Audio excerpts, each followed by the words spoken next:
So we're talking about one of the ways to do that, what we're talking about today, and I'm going to give away the secret at the end, the big punchline. We're talking about confession and community, how those things work together. When we begin to be honest with ourselves, and we've been talking about that, we admit that we have issues, we admit that life is a struggle, we admit that we have struggles internally, we admit that the world around us is a source of struggle. As we begin to admit that and begin to maybe share a little bit of that with the people around us, nothing bonds us together. Nothing makes a community stronger than a community that is willing to be honest and loving to each other in the middle of that. That's how we grow. Where you don't have to put on a front. You don't have to pretend like everything's great. You don't have to pretend like you're the smartest person in the room. You don't have to pretend like you know everything or you've got it all handled or everything's fine and your kids are great and your parents are great, right?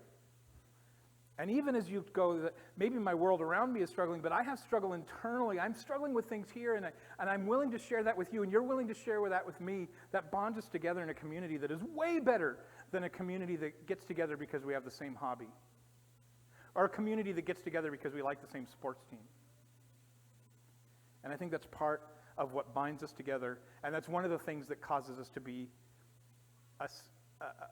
a group of people, a gathering, a family that causes people to be in awe of God. Because how can you be honest with people around you like that? So I don't know what weight you carry today as we go through this. I want to say this, that again, I am taking some of this from principles from the 12 steps and in my work in recovery for my own self and the people I've worked with over the last 15 years. But it's not just addictive and compulsive behaviors or chemical dependency or any of that. There is some baggage, there are some burdens that I'm sure you are carrying. And I don't know what they are. I don't know what personally you're carrying, but to be honest, I can guess. I always joke about coming to recovery, and I say, like, you know, if you don't think you have a problem, if you don't think you're struggling with somebody, show up once and we'll find it, right? But I think there is some stuff, and I don't mean to guess personally. I'm not looking around right now and guessing. I am a little bit. It's not testing. I'm not really going to update the spreadsheet. But what I do know is that what is common to humans, 20th century humans, we are struggling with illness, physical illness, every day that makes being not just a good person, but being a person difficult. We're struggling with family illness. There's someone you're caring for. Caring for family members. We are struggling with fear for our children, whether they're adults or whether they're little. What is the world doing to them? How are they going to grow up? What's going on in their soul? What's going on around them? There's financial fear. There is fear of the future. There's media-infused fear, right? Making it harder to not be afraid. Anger. Maybe a struggle is just rage. Maybe a struggle is just the overwhelming desire to be in control of every situation and every person. Codependence, self-protection, just general selfishness. All of those pieces, all of those parts of life that cause anxiety and struggle that we may not even acknowledge, may not even know, may not even be aware of, that are causing us to be carrying, like we talked about last week, that baggage. So confession is not just about, here's all the bad stuff about me. Confession is acknowledging the reality of struggle and being willing to share that. And we're going to talk about that. So it's important to gather a community of people you can trust, that we can walk through life by sharing these things. I will admit there's two little phrases I'm going to use. These are step 4 and 5 in the 12 steps. So if you've never been through them, again, these are not scripture, but wow, are they scriptural, right? Step 4 says this: we made a searching and fearless moral inventory of ourselves. There's a lot to unpack there, and we'll talk about that. And this is kind of the basis of where I'm going. And step 5 says we admitted to God, to ourselves, and to another human being the exact nature of our wrongs. Now again, I'm not using these specifically because some of this language is about stuff that I'm doing, and I get that, but I want to talk about stuff that is just heavy on us. I think the same principles can be used not only for things that internally we're struggling with, sins that we have, struggles we have, evil that may be inside us, but also just the weight of the situation and the world around us that we struggle with. There's important principles. And confession Confession is I think, being true to Christ's call for us, and it is crucial to Christian community. When I think of confession, usually it has a negative connotation, right? When I think of confession, I usually think of a couple of things. One is, I've done something bad and I have to confess it. And I will admit there's two kind of scenarios I imagine. One is a confessional, like a confessional booth, like in the Roman Catholic Church, where you go in and the priest hears your confession. You go down and say, I've never been to one. All I've seen is skits, so I don't know what it's really like. But I think there is something, to be honest, something healthy about that there would be a way to confess to somebody who's just going to listen and not judge, and maybe judge a little bit, but at least not right in that moment. And there's a way to get it out. Or I think of a police procedural, like where you're sitting in that little room, and there's a good cop and a bad cop and a styrofoam cup of bad coffee, and they're trying to get you to confess to the crime. Neither of those are super comfortable to me. But confession actually, and I'll be honest, when I worked through the 12 steps, when I got to this point in my recovery, and my dealing with probably the biggest things in my life, and I've seen this over and over and over again in people's lives that I've worked with, that I have the privilege of being around. As I've dealt with that, what I've seen is this is the most freeing moment. This is where the rubber meets the road. This is where lives are changed. When there's genuine confession. Again, not just of all my bad stuff, but of the acknowledgement of life is hard. The passages we're looking at today are poetry. And I'm excited about this because you'll notice we have a couple of Psalms and Ecclesiastes. This idea that poetry, I think, can explain the depth of this feeling, explain the depth of understanding, and maybe even be more real than just straight prose, than just straight explanation. And so we're looking at some poetry that helps us see the heart of these issues. It's the difference between, I actually did this, I looked up love in Webster's dictionary. And Webster's dictionary, the industrial definition, right, said this: love is an intense feeling of deep affection. I got to tell you, there's nothing more romantic than when Deb looks me in the eyes and says, Dave, I have an intense feeling of deep affection for you. I'm all aflutter. Right? Or, I just found two little quotes. All I did was Google poetic phrases about love. Of course, we could do, what sonnet is it? What's sonnet number what? The love. Okay, anyway, I didn't look at that, but I like this. This is from someone named Iris Murdoch. I don't know who she is. It says, love is the extremely difficult realization that someone other than oneself is real. That is profound. The extremely difficult realization that someone other than oneself is real. Or that great poet, Katharine Hepburn, said, love has nothing to do with what you are expecting to get, only with what you are expecting to give, which is everything. Does that explain love so much better than an intense feeling of deep affection? I hope so. Now, I admit there are different personalities. There's some of you right now like, no, intense feeling of deep affection, that's the wrong bit. I get there's some robots out there. But the reality is, so we're going to look at poetry that I think gets to the heart of some of this, some imagery that helps us understand this idea of confession and community. So number one, the first point on your sheet or on the screen is there is work that goes into confession, the work of confession. Confession breaks the power of silence. The thing that gives all the struggle in life power over us is hiding it, not acknowledging it.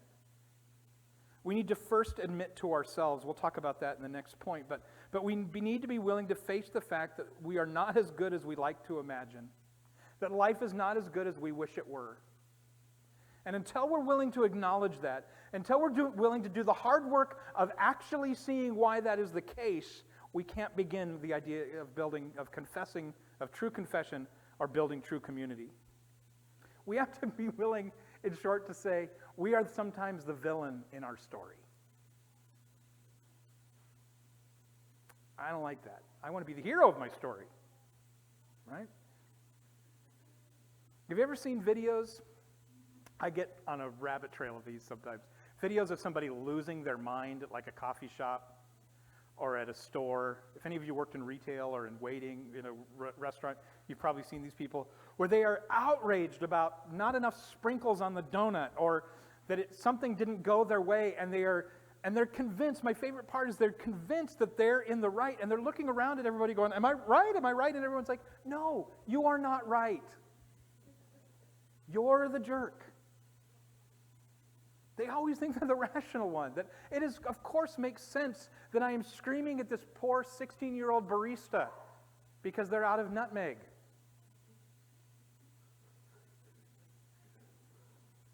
But the reality is, when we need to be willing to look at ourselves and realize, oh, sometimes I'm in the wrong. Sometimes life is not as I wish it were, and I want to project. But that is often the stuff that really separates us from a genuine relationship, from real community with God and with other people. Is us not recognizing that sometimes we're the villain, or that life is not the way we wish it were. And the stuff that I think is most damaging and causes the biggest wedge between us and God and us and people are those things that we're unwilling to talk about, that are either too painful or just unknown. Things that we can be blind to.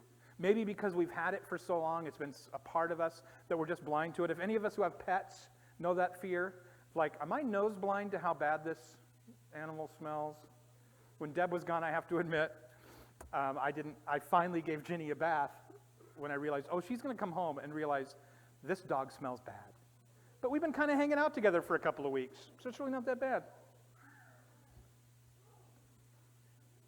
Or maybe it's because we're so afraid to fail, or we're just immature. We don't. But for whatever reason, sometimes there are these huge spots that we don't want to do the work to admit.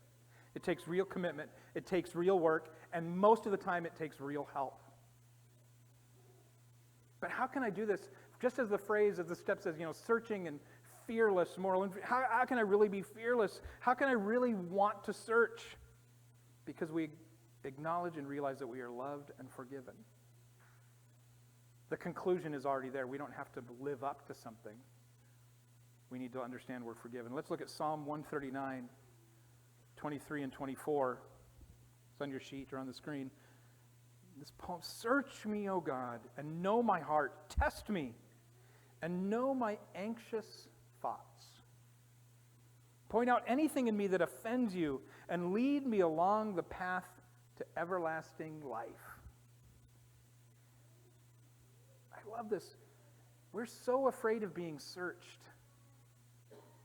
And yet the thing that brings us on the path and leads us to freedom, leads us to genuine everlasting life, and helps us deal with the anxiety we have. Why do we have anxiety? Because we're hiding or denying or pretending. We're asking God to do the opposite. I want you to search, Lord. Dig through me like you've lost something. Search me, test me, know me, and let me be aware of what you find. We need to pray and ask for guidance and strength to look at the ugliness of our own lives and the world around us.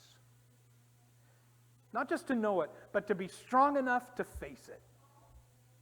Without denial, without excuse, and without minimizing. Searching is like looking hard for something that's lost, thoroughly and wholeheartedly. We need to ask God to guide us in that search. I like the idea of fearless. Fearless doesn't mean that we're not scared. I've not been in the military, but I got into the thing for a while. I studied when I was a history teacher and studying that, read a lot about people in combat, and all of them described, anybody who says this refrain comes up over and over, anybody who's actually been in real combat, it's like, if you're not scared, you're lying. If someone says they weren't scared, they're lying or a psychopath. What's the difference? Courage is being scared and moving forward. Being scared and still doing what we need to do. A fearless moral inventory, a fearless searching means that we go, yes, this could be painful, this could be ugly, and I'm still going to do it. God, point out what needs to change. Point out what's really going on with me and with my world. And knowing at the end of it we'll still be loved. So much of our struggle, so much of our sin, so much of our dysfunction is based on being afraid of being unloved. It's based on being afraid. And we need to face that fearlessly, knowing we will be cared for and loved and experience everlasting life. Moral inventory. Again, whether it's stuff going on in our lives or stuff around us that isn't perfect, that's stuff that we realize, especially the stuff when we're doing my own sin, my own dysfunction, my own stuff I'm struggling with, we need to realize what is the stuff that I can take genuine ownership for, what is really my part, what am I responsible for, and this is just tips, but I think it's valuable at least periodically to actually write that stuff down. For me, that was a breakthrough, because I could acknowledge I had issues, but when I wrote it down on paper, it became real. There was no hiding it. It was also specific. You can't just say, I'm not feeling great, I'm not a good person. Specific, write down, what am I really feeling bad about? What do I really struggle with? What is really the struggle in my life that causes me anxiety? What do I want God to search out? Things that are resentments. Who have I hurt, or who am I resenting? Doesn't mean I don't love them and respect them, but sometimes we have to acknowledge we resent somebody. Who have I hurt, or who have I been hurt by? How have I been selfish, dishonest, inconsiderate, jealous, failed to follow through on a promise, gossip, rage, theft, all of those things that we can go back and in 12-step work, we do this once, where you go back and you do everything. You spend some time, weeks. Sometimes they say step 4 takes 5 years working on it and a day to complete. Because it just takes time sometimes to unearth all that stuff. And then later there's this regular, it says a daily inventory, that once we do this and we kind of write it all down and we get it there and we clean the house, we confess it, we can get rid of it, then every day we take some time and some moment to reflect on the day and go, how did I do well? How did I not do well? How is the world affecting to me today? What do I acknowledge that's difficult? Rather than just letting it pile up and fill up my baggage. It's like cleaning the garage. Some of you are this. There's two kinds of people in the world, right? There's some people who are good at maintenance cleaning. That's me. I'm good at kind of going through the kitchen and tidying things up and putting things in the dishwasher and putting them away and making sure that stuff is straight. But I am not a deep cleaner. The edges are gross when I'm in charge of it. Deb is the other kind of person in the world. So thank goodness we got married. That worked out great. She is I'm going to clean out empty the entire room down to the studs, and then put it back in neatly. And our kids fall into each of those categories. We have some that I always felt bad for one of the kids, I won't tell you who they are, George, that we would say, this job, we're giving you the worst job, because we knew he would just dive in and go completely nuts and do it right. Empty it out. And if we just wanted maintenance, we gave it to one of the other slobs. So, sorry, that's horrible. And it's on tape. Oh, I'm sorry, guys. It's going to be a good Christmas, kids. So, this is what it is, though. It's willingness to get all that stuff out, to clean out the garage and put it all on the lawn. Find out what's there. It's uncomfortable, but it's so freeing. And really what it is, it sounds terrifying. It sounds difficult. So much of the stuff is difficult and ugly. But what it is, it's preparing for change. You cannot redecorate that room without emptying it. You cannot clean out the garage without getting all the junk out of there. It leads to greater freedom. The thing is, though, that what do we do then with all that stuff? When all the stuff is on the front lawn, what do we do? The idea is that we need to actually do something with it. We need to actually confess to ourselves, to God, and to another human being. For me, this was an interesting process.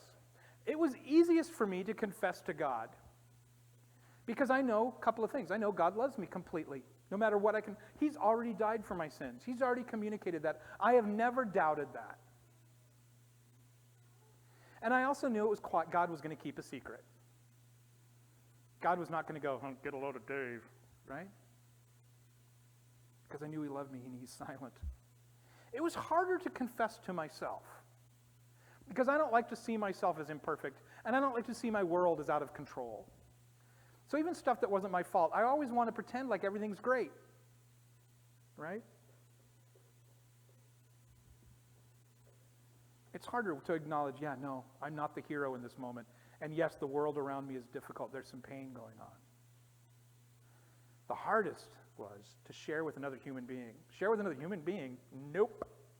No way. I can't bear that. The idea of the look on someone's face or what they'll think of me being the villain. It's bad enough for me to admit it. I certainly don't want you to admit it. But that's the part that does some work. So we do the work of acknowledging it, finding what we're going to confess. Secondly, there is some genuine benefits of this process of confessing to God, to ourselves, and to another human being. And this poetry is too much. It's beautiful. I want you to soak this in.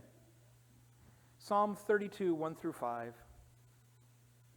Oh, what joy for those whose disobedience is forgiven, whose sin is put out of sight. Yes, what joy for those who record the Lord, whose record the Lord has cleared of guilt, whose lives are lived in complete honesty. When I refused to confess my sin, my body wasted away. I groaned all day long. Day and night, your hand of discipline was heavy on me. My strength evaporated like water in the summer heat. Take a breath. Finally, I confessed all my sins to you and stopped trying to hide my guilt. And I said to myself, I will confess my rebellion to the Lord, and you forgave me. All my guilt is gone. Can you feel the author? I love the way this is described. When we confess our guilt, when we acknowledge it, and then we finally just say, I can't hide it anymore. The relief, the joy, and the release. I think the idea of the description of holding on to unconfessed sin, the description of holding on to an idea that the world is perfect when it's not, the idea of holding on to these struggles and pretending these struggles don't exist internally and externally is so perfect here. There is physical pain. We know already, those of you in the medical field know, stress is a real thing that causes physical damage. Pain, disease. And all too often we're in the middle of that, when we're struggling, when we have physical discomfort, then we turn to our physical indulgences to meet those needs. That's what drug addiction's all about. That's what food addiction's all about. Sex addiction, all that stuff. As we feel the groaning in our soul and our body is affected, the stress is killing us, and that cycle continues because we turn to the wrong thing. And then what do? We feel shame and fear. And we groan. We're in emotional pain. We have a lack of energy. I'm just groaning all day long. Have you ever been that sick where that's all you can do? You just want to lay there and go, I've been there. It's a great. Just because not only do you feel that in your soul, but you kind of want everyone else to know, right? But when we confess, when we admit, when we share it, when we get rid of it, the power of silence is broken. The power of hiding over us, the pressure of the pressing down of discipline is broken, and we are released and we are freed, and guilt is withdrawn like sucking poison from a wound. It goes on at the end of that psalm, Psalm 32, 10 and 11 says, many sorrows come to the wicked, but the unfailing love surrounds those who trust the Lord. So rejoice in the Lord and be glad, all you who obey him. Shout for joy, all you whose hearts are pure. We know we're not talking about pure like never did anything bad. Pure hearts are caused by people who confessed. The freedom and confidence that we get, and the strength that we get, and the hope that we get from confession is like being freed from slavery. I know I am loved. I am not abandoned, even after confessing to another human being. and we're going to talk about this, the confessing to another human being is important. That's the thing that binds community. I don't want to always use my own story, but I'll use my own story. I got to admit, in 12-step, when I was doing this in Celebrate Recovery, we would share with another person. We would write down our little inventory, and so I spent weeks doing it. And I sat across from a person, and I just looked down at my little page, and I just started reading it. And God had brought me to that point where I knew it was going to be okay, but I didn't know what these people were going to do when they saw it. I did some bad stuff. And you know what happened at the end of it? They went, "You're forgiven. You are loved. It's okay." There were times they were like, "That, you felt bad about that? All right." The beauty of that moment was I will always hold on to that moment. And the thing that it's given me the power for, the beauty of this is that confession is repeatable. We get to do that every day. We have a God who does not care.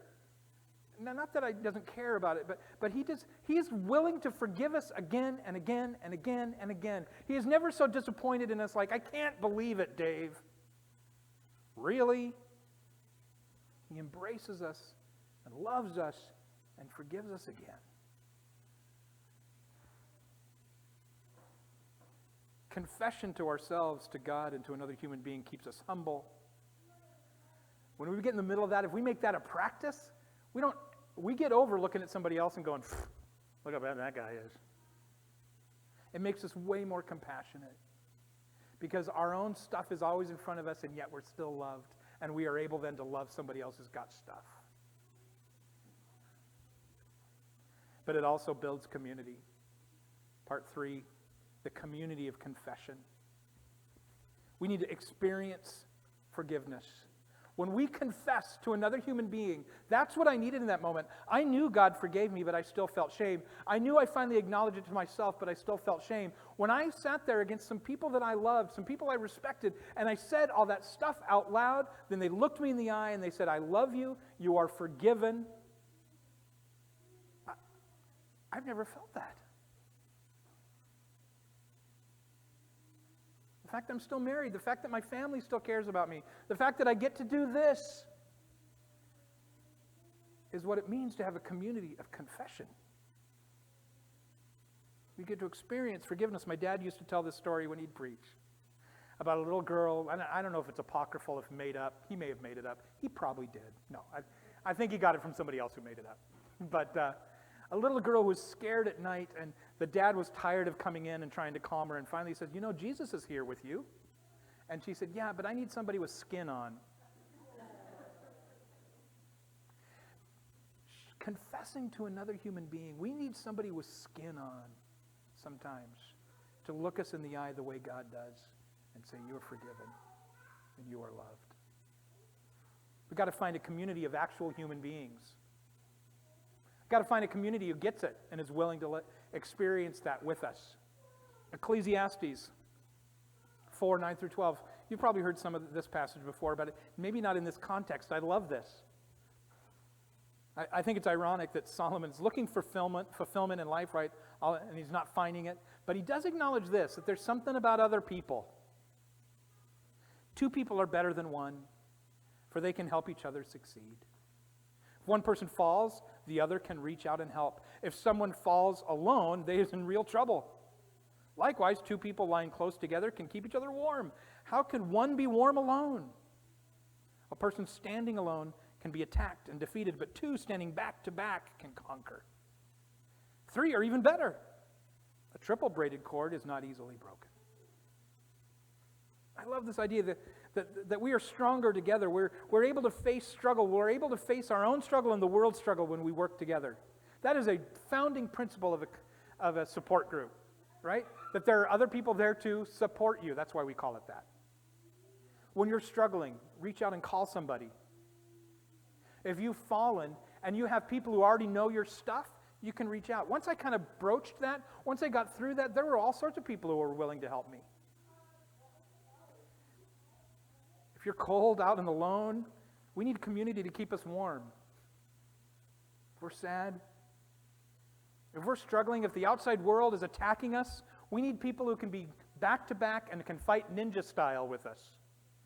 I just imagine that thing where, like, I'm sure we've all seen it in some bad ninja movie where, like, they link arms and they twirl each other around. I think, that would do more damage to the people themselves. But the idea that you could work together and that what ties us, even better than just two people, would be 3 or 4 people. If we're all bound together, we're woven together, we're so close that we're a community. Practically, a couple little practical points. It's important who we gather with, who we include in this is important. The human being that we share our stuff with, that we share our difficulty with, it's important to pick the right people. You don't share everything with everybody. But there should be somebody who we share everything. Somebody who gets it. Somebody who understands what's going on. Someone who won't hold it against you, who's not going to shame you, who's not going to judge you. Someone who you know is going to keep it private and safe. And maybe that's a community, maybe that's one person, maybe it's a group. And then when I say keep it private, let me say this. This is to those of us who get to be that person for somebody.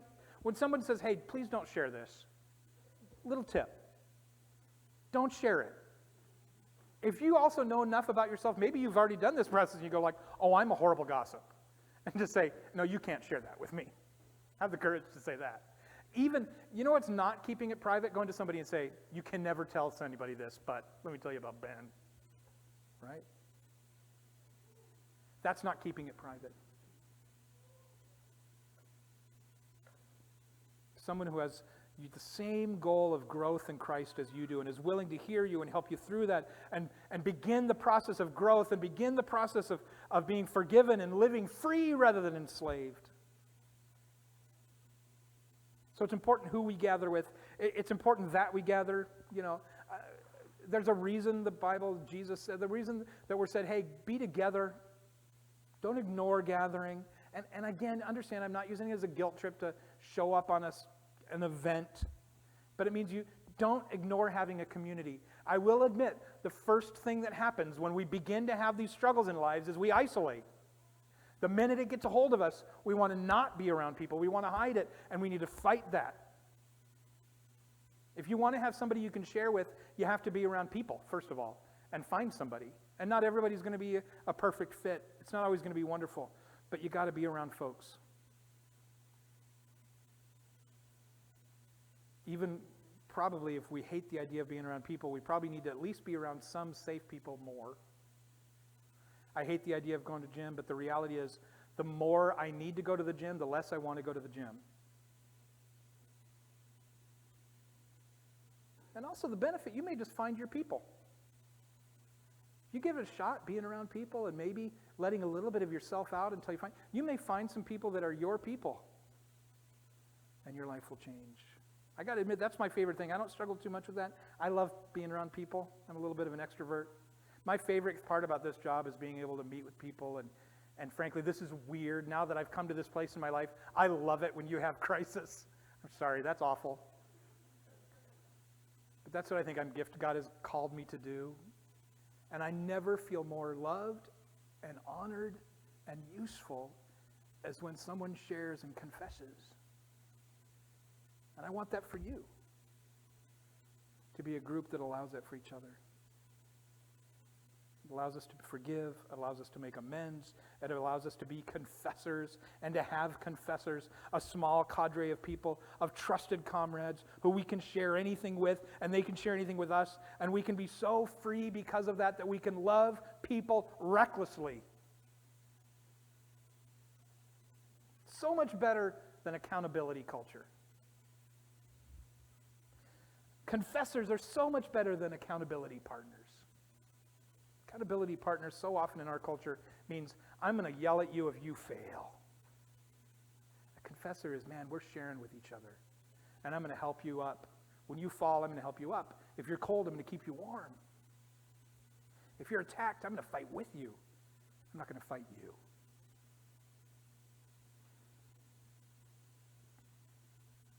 Confession binds us together better than any hobby, any shared belief. Because struggle is absolutely the only shared experience that every human has. We know we can connect with anyone in this room, anyone in our life, because we all know We all struggle. And if we're willing to be vulnerable and allow someone to be vulnerable with us, that builds a bond that cannot be broken.